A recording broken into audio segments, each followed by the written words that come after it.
El Papa León XIV celebró esta mañana su primera misa como sumo pontífice. Su entronización tendrá lugar el domingo 18 de mayo y al evento se espera la asistencia de unas 250.000 personas. Con esta noticia comenzamos el informativo en Deutsche Welle. Yo soy Carol Guerrero, los saludo desde Berlín. Arrancamos con titulares. El mundo católico sigue celebrando la llegada del nuevo Papa León XIV, quien ha sido felicitado por numerosos líderes mundiales. El nuevo canciller alemán Friedrich Merz ha visitado hoy Bruselas, donde aseguró que Alemania está de vuelta al primer plano de la Unión Europea. Merz se reunió con dirigentes europeos y con el jefe de la OTAN para hablar sobre la guerra en Ucrania. Rusia celebra el Día de la Victoria en Moscú 80 años después del fin de la Segunda Guerra Mundial. Vladimir Putin estuvo acompañado de varios líderes mundiales, incluido el presidente de China, Xi Jinping.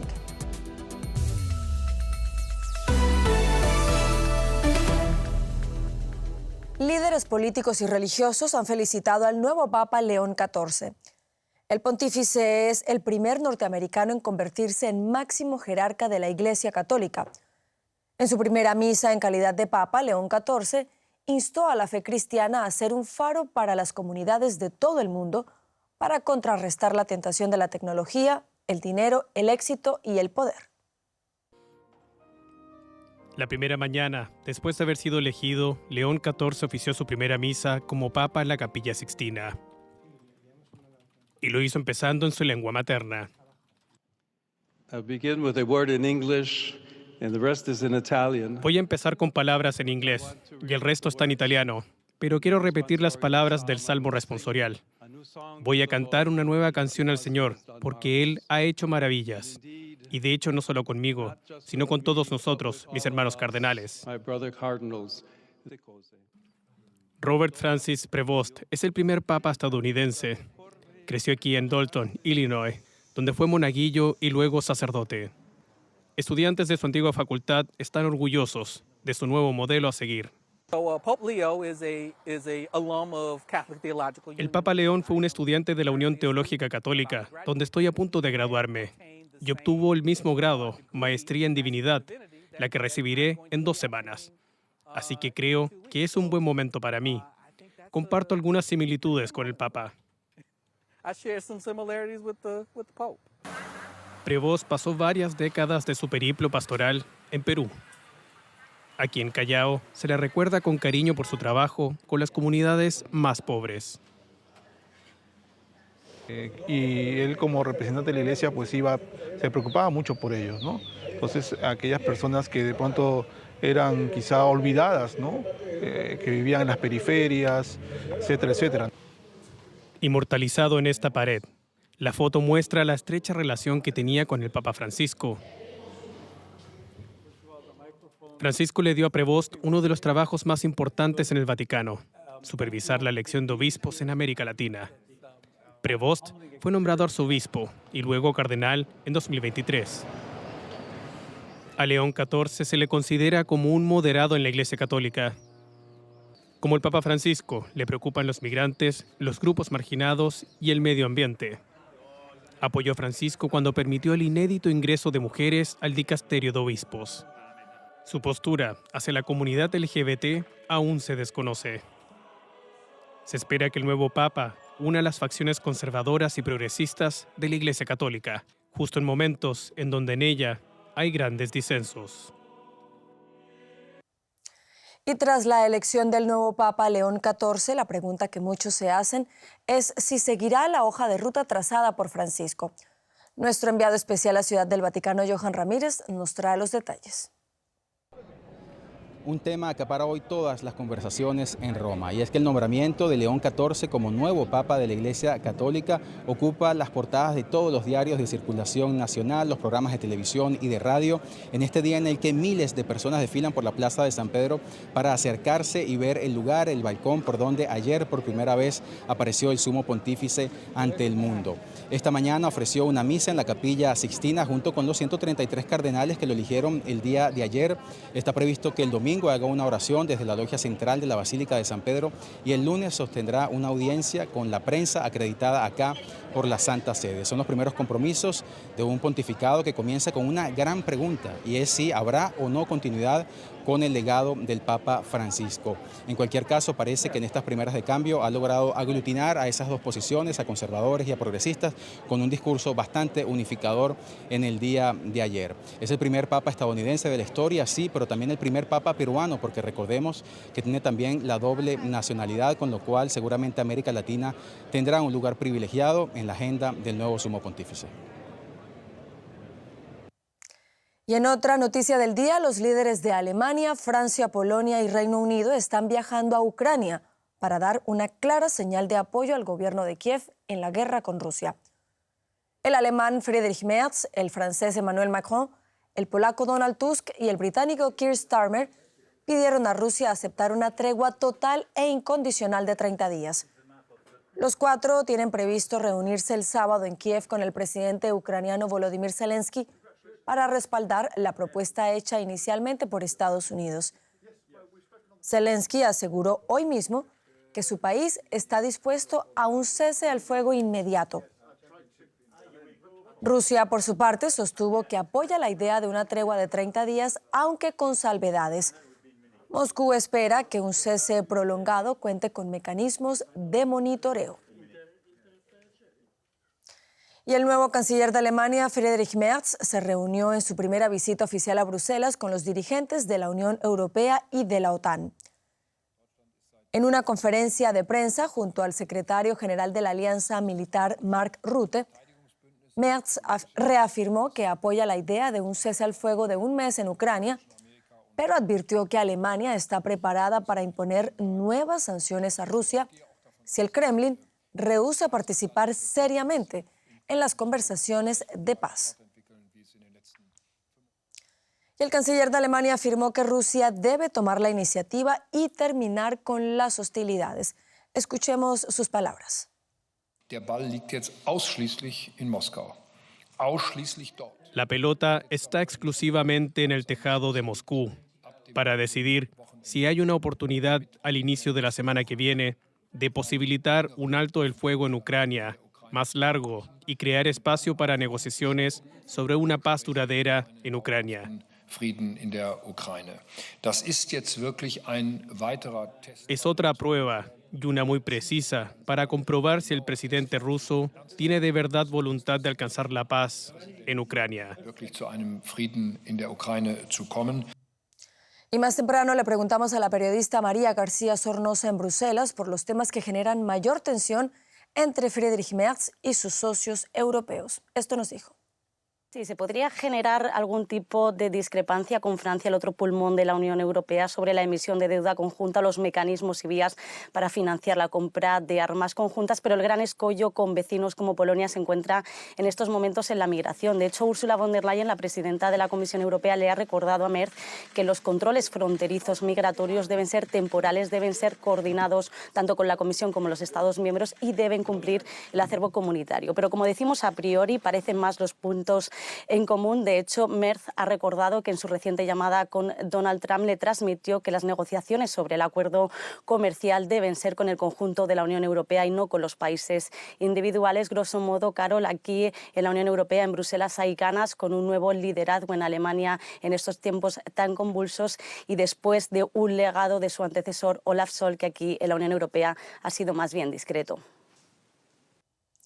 Y ya nos acompaña Rosa Casals, quien nos trae la perspectiva económica de este viaje del canciller alemán a Bruselas. Rosa. Así es, un día muy intenso para Friedrich Merz. Y bueno, en esta primera visita oficial a Bruselas, el nuevo canciller alemán le manifestó a la presidenta de la Comisión Europea, Ursula von der Leyen, las principales líneas económicas de su gobierno y su relación con el resto de las economías del bloque.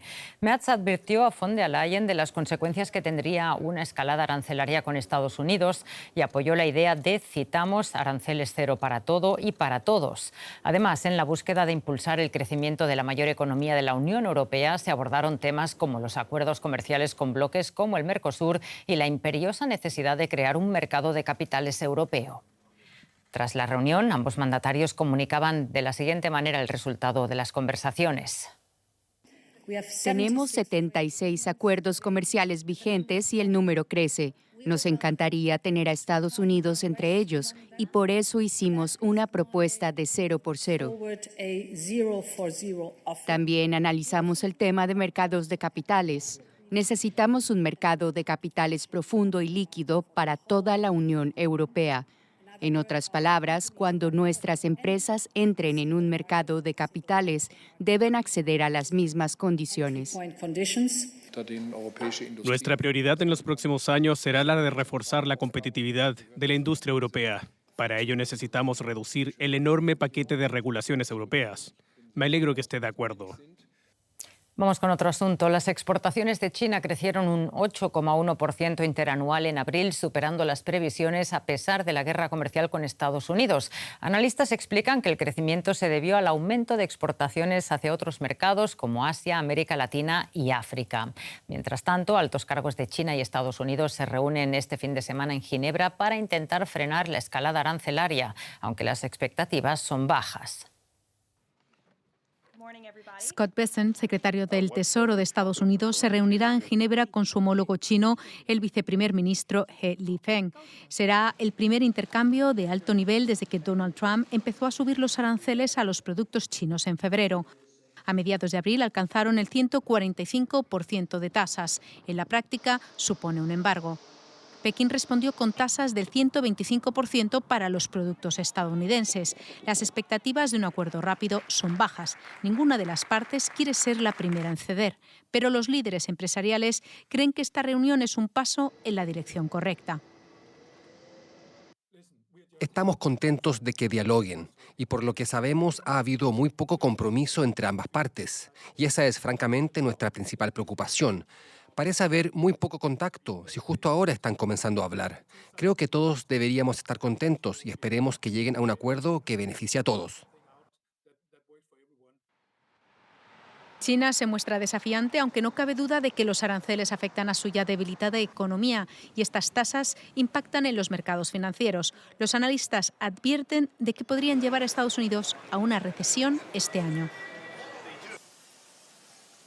Pues vamos a analizar un día más lo que pueden ser los pormenores de esa negociación. Ana Nieto en Nueva York, muy buenas tardes. Las negociaciones no han empezado y Trump ha lanzado una peculiar propuesta. Se podría rebajar los aranceles al 80%. ¿Qué significa esta sugerencia?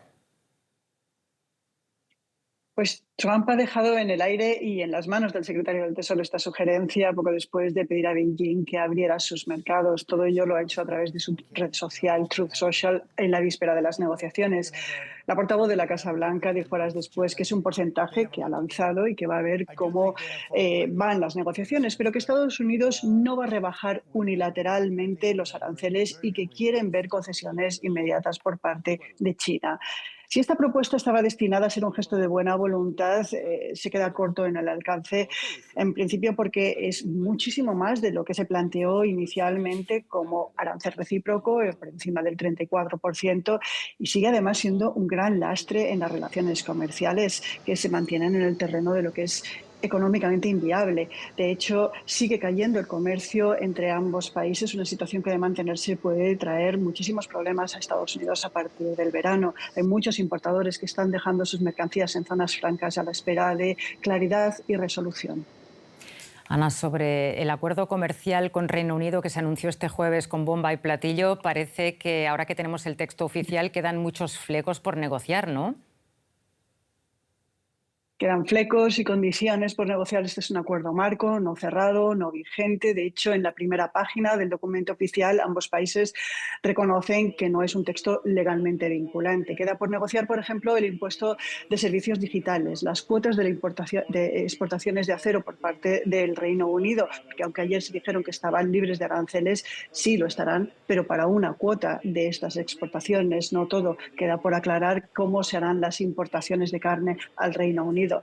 La portavoz de la Casa Blanca, de todas maneras, ha confirmado que las conversaciones van a continuar y ha clarificado también que los aranceles del 10% se quedan para todos los países. Lo que se negocia es lo impuesto en la segunda fase de estos aranceles, que está en pausa desde hace prácticamente un mes. Por cierto, que este preacuerdo ha generado mucho malestar entre las automotrices de Estados Unidos, porque al reducir del 25 al 10% el arancel a 100.000 autos británicos, es más barato importar un auto del Reino Unido que un vehículo conforme al Tratado del TEMEC de Canadá o México con partes estadounidenses. Muy interesante. Ana, un día más, muchísimas gracias por todas estas informaciones. Buen fin de semana. En el lago de Maracaibo, en Venezuela, varios barcos esperan para cargar petróleo antes de que entren en vigor nuevas sanciones de Estados Unidos. Al menos 7 tanqueros esperaban este viernes frente a los muelles de la compañía estatal Petróleos de Venezuela, PDVSA, para cargar crudo. Las operaciones de varias petroleras extranjeras en el país caribeño deberán cesar antes del 27 de mayo tras la decisión de Washington de revocar sus licencias. En marzo, el presidente Trump amenazó a los países que compren petróleo o gas venezolano con un arancel adicional del 25% en sus transacciones comerciales con Estados Unidos. Venezuela es el tercer país proveedor de petróleo a Estados Unidos, por detrás de Canadá y México. Y vamos ahora, Carol, con uno de los temas del día hoy, ¿no?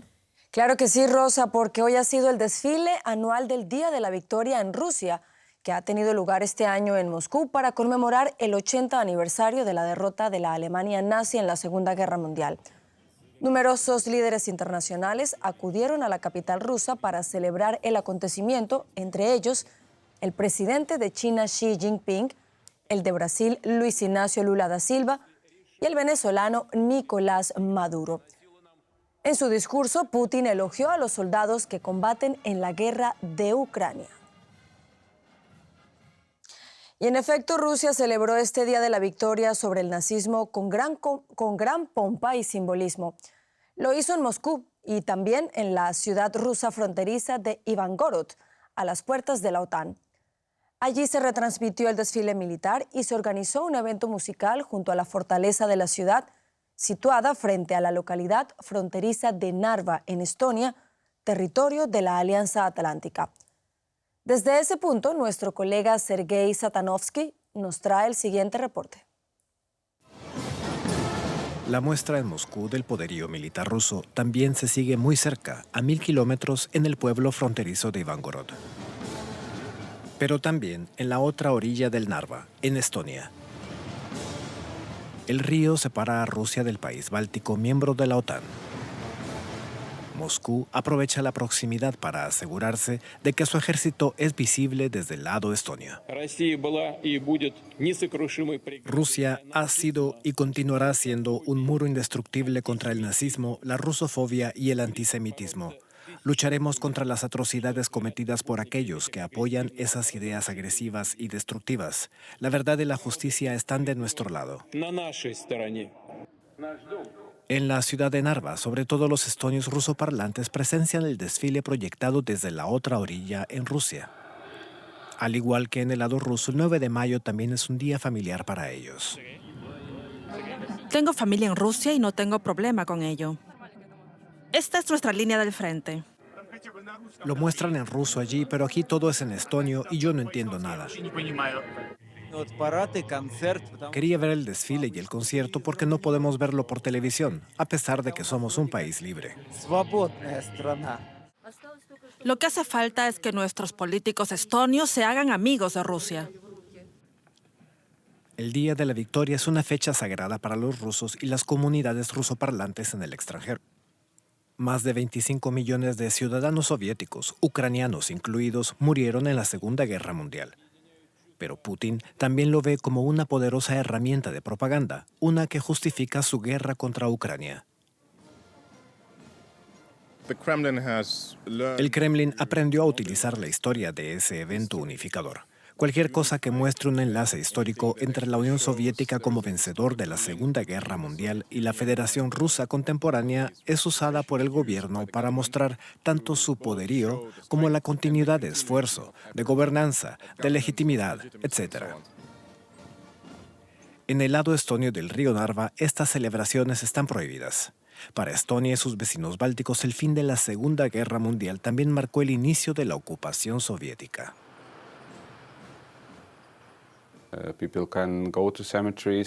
La gente puede ir a cementerios y poner flores, no hay problema. Pero símbolos de la ocupación o algunos símbolos de la Unión Soviética están prohibidos. En Ivangorod se proyectarán todo el día las celebraciones del Día de la Victoria. Y Estonia, por su parte, está haciendo lo posible para evitar que su vecino interfiera en la historia y el presente del país. Y el Pentágono ha comunicado que comenzará a retirar de forma inmediata a unas 1.000 personas transgénero que forman parte del ejército estadounidense. Un documento del secretario de Defensa, Pete Hegseth, asegura que el ejército expulsará a los uniformados transgénero que no se retiren de forma voluntaria a comienzos de junio. Recordemos que en enero el presidente de los Estados Unidos, Donald Trump, firmó una orden ejecutiva que prohíbe el servicio militar transgénero. Esta fue ratificada por el Tribunal Supremo mientras los recursos legales se abren paso en los tribunales de ese país. Israel no permite la entrada de ayuda a Gaza desde marzo y justifica esta decisión argumentando que Hamás, considerada organización terrorista por la Unión Europea, suele confiscar los envíos de ayuda. Las organizaciones humanitarias internacionales afirman que la falta de alimentos y suministros médicos está provocando una crisis.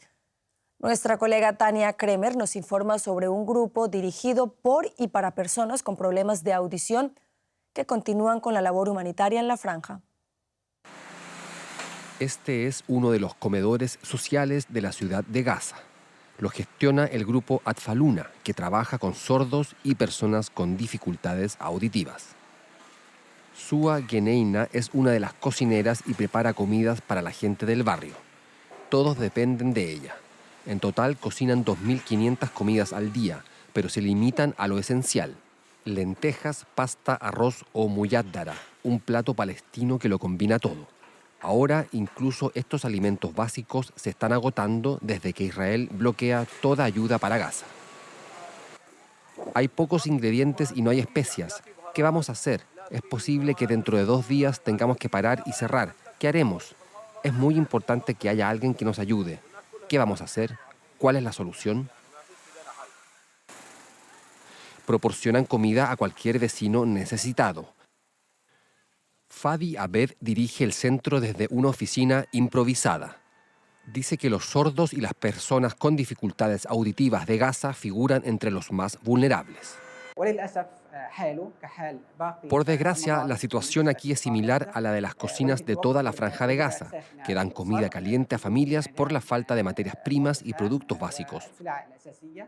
Debido al cierre de los pasos fronterizos, es probable que la cocina de Atfaluna deje de funcionar en los próximos 2 o 3 días. Y nadie más puede intervenir.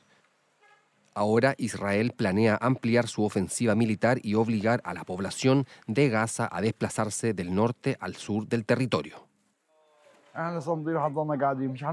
Somos firmes y no volveremos a ser desplazados. Si morimos, esta vez será en nuestras casas. No aceptaremos ser desplazados e irnos al sur. Puede que los adultos seamos capaces de soportar esta realidad, pero ¿qué culpa tienen los niños, las mujeres y los ancianos? ¿Qué culpa tienen los diabéticos y los enfermos de cáncer para que se les ocurra esto? La crisis es entre ellos y Hamás. ¿Qué culpa tienen el pueblo, los niños de Gaza y los enfermos? El grupo Atfaluna también dirige un taller de pintura para ayudar a la gente a sobrellevar lo que sucede. No hay mucho, pero es mejor que nada. Antes de la guerra, Atfaluna gestionaba una guardería, una escuela, clases de lenguaje de signos y programas de formación profesional. La sede principal ha sido destruida en la guerra. Iman Rakik trabajaba en una guardería. Trabajar aquí le da unas horas para distraerse de la dura realidad de la vida en Gaza. Antes temía mucho por mi hijo y lo buscaba todo el tiempo. Siempre estaba confundida, asustada y me entraba el pánico. Ahora, después de trabajar aquí, ocupada con más actividad, la confusión y el miedo han disminuido. Me comunico con la gente, dibujo e intento olvidar la guerra.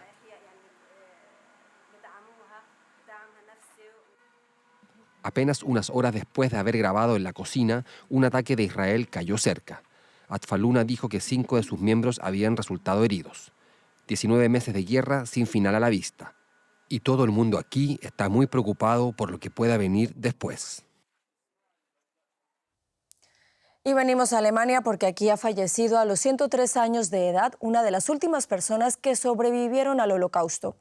Se trata de Margot Friedländer. Aquí aparece recibiendo uno de sus muchos premios de la paz el mes pasado. Friedländer nació en Berlín de padres judíos en el año 1921. En 1944 fue enviada al campo de Theresienstadt. Sus padres y su hermano menor fueron asesinados en otro campo de concentración. Tras sobrevivir al Holocausto, emigró a Estados Unidos en 1946 y vivió 6 décadas en la ciudad de Nueva York. Con casi 88 años, volvió a Berlín, su ciudad natal, y reclamó su nacionalidad alemana. Desde entonces, dedicó su vida a hablar con jóvenes sobre el Holocausto y el antisemitismo. Y Río de Janeiro rindió tributo al nuevo Papa León XIV. La ciudad proyectó una imagen iluminada de León XIV sobre la emblemática estatua del Cristo Redentor. Aquí la vemos. Con la fórmula del latín Habemus Papam, anunciaban su elección. El sumo pontífice de la Iglesia Católica, nacido en Chicago, conoce bien América Latina. Pasó varias décadas como misionero y obispo en el vecino Perú y obtuvo la nacionalidad peruana. El nombramiento del estadounidense Robert Prevost como Papa León XIV alegró en particular a los peruanos, ya que, como sabemos, también tiene la nacionalidad peruana. A pocas horas del anuncio, el comercio de Perú entró en un estado febril. A contrarreloj y sin pausa se imprimen camisetas y banderolas que adornan las calles. Visible es ese entusiasmo, por ejemplo, en la famosa zona comercial de Gamarra, la mayor del Perú. En un país famoso por su cocina no pueden faltar las alusiones gastronómicas como la papa y el papa son peruanos. Pero no solo en Perú, también en Nueva York, el León XIV inspira a vendedores y artesanos como esta pastelería de Queens, que apenas se conoció la noticia del primer papa estadounidense, se apresuró a hornear dulces con la imagen del pontífice. Y con esto llegamos al final del informativo. Sigan conectados a Deutsche Welle. Yo los espero en menos de una hora con más informaciones.